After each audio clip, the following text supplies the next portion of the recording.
Eu sou Jorge Ruben Folena de Oliveira, advogado, cientista político, professor. Atualmente eu sou também diretor do Instituto dos Advogados Brasileiros na gestão de 2020 a 2022. Venho aqui atender um chamado da minha amiga, professora Tânia Trilha, coordenadora dos cursos de Direito da Faculdade Cândido Mendes, no campus de Nova Friburgo. Tânia me formula uma questão que é a seguinte: como será o mundo depois do coronavírus, da crise sanitária do coronavírus? Tânia, essa questão é uma questão que eu considero muito difícil de responder, mas podemos tentar desenvolver a situação do mundo até então, diante de tudo que nós estamos passando, inclusive com a crise do coronavírus. A humanidade, a partir dos anos 80, optou por um caminho de menos intervenção do Estado na ordem econômica. Esse foi um caminho que principalmente o mundo ocidental cristão, de uma forma geral, tem adotado. Menos Estado para dar mais liberdade econômica para os seus agentes, principalmente os agentes financeiros. E o que nós temos visto? Nós temos visto um completo desmonte da ação do Estado na proteção do cidadão, na proteção do indivíduo. O indivíduo, a partir dos anos 90 e entrando no ano 2000, ficou com a sua vida entregue à própria sorte. E, por outro lado, o que nós temos constatado?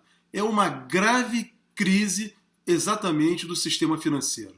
A partir dos anos 2000, principalmente no ano de 2003, quando teve a primeira grande crise do século XXI, que foi a crise da empresa Enron nos Estados Unidos, que abalou toda a estrutura do capitalismo no início dos anos 2000, na entrada do século XXI, e depois em 2008 com a crise financeira de 2008. E o que nós vimos nessas duas grandes crises do século XXI?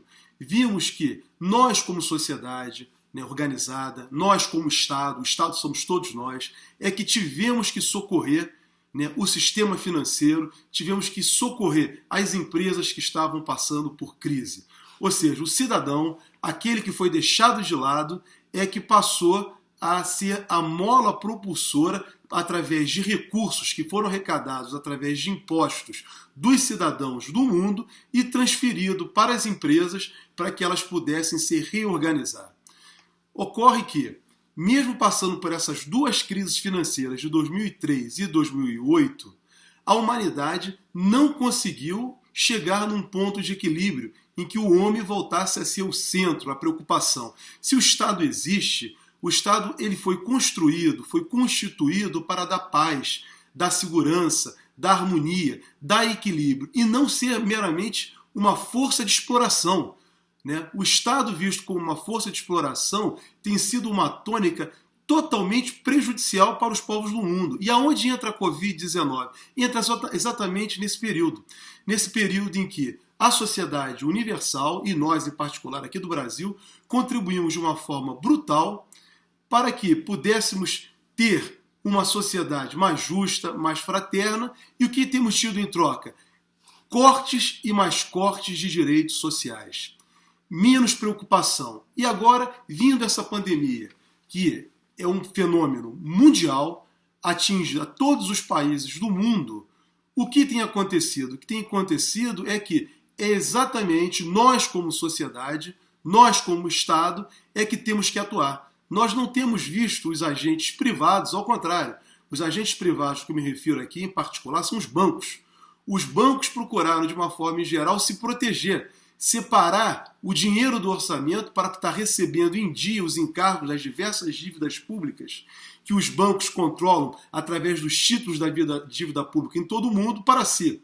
E somos nós como sociedade, é o setor público, são os médicos públicos, são os profissionais da área pública, é que tem socorrido a população. Então, Tânia, que eu acho que esse mundo, que talvez venha depois do Covid-19, a grande lição do Covid-19 que nós temos que enfrentar fazendo isolamento social, porque é exatamente para não sobrecarregar o sistema de saúde. Por isso o isolamento social é fundamental nesse momento. Não é um momento para ganância, não é um momento para se ganhar dinheiro, é um momento para preservar vidas. Então, o que eu espero que essa crise do Covid-19 venha apresentar para a humanidade, para um futuro, é que o homem tem que voltar a preocupar-se com ele. Deixar de lado o egoísmo. Deixar de lado que o homem tem que se virar por si só. Somos todos nós, através de um sistema coletivo, solidário, como previsto inclusive na Constituição Brasileira de 1988, que é o ponto fundamental.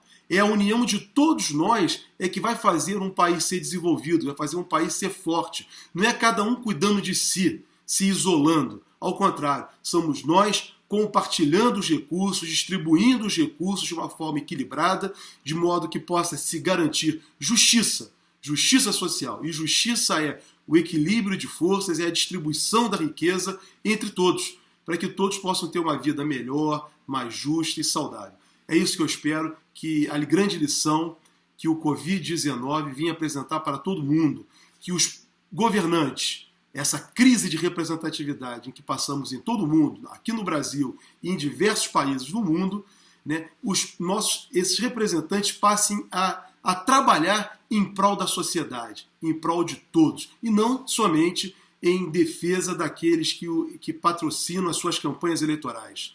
Né? Basicamente, eu me refiro aqui ao sistema financeiro. Não dá para mais o sistema financeiro ficar somente ele tendo vantagens e a população cada vez mais pobre no mundo. Cada vez mais temos menos gente rica e cada vez mais gente pobre. Cada vez se expande a pobreza, aumentando a desigualdade social. Então eu espero que essa seja a grande lição para os povos do mundo com relação ao Covid e espero que haja um fortalecimento, né, da saúde pública, da educação, da previdência social, da assistência social, da segurança, que nós possamos viver em paz e tranquilidade, porque esse foi o propósito fundamental de criação do Estado liberal no qual nós estamos vivendo nesse período. Então, Tânia, eu agradeço o convite, né, espero que possa ter respondido a você, ter colaborado de alguma maneira também com nossos alunos tão queridos da Faculdade Cândido Mendes, no campus Nova Friburgo, e que possa ficar aqui, terminando, uma palavra de esperança. E a esperança é: nós temos que unirmos esforços para construir um país melhor para todos. E esse país melhor para todos passa pela união de todos, e não cada um cuidando de si.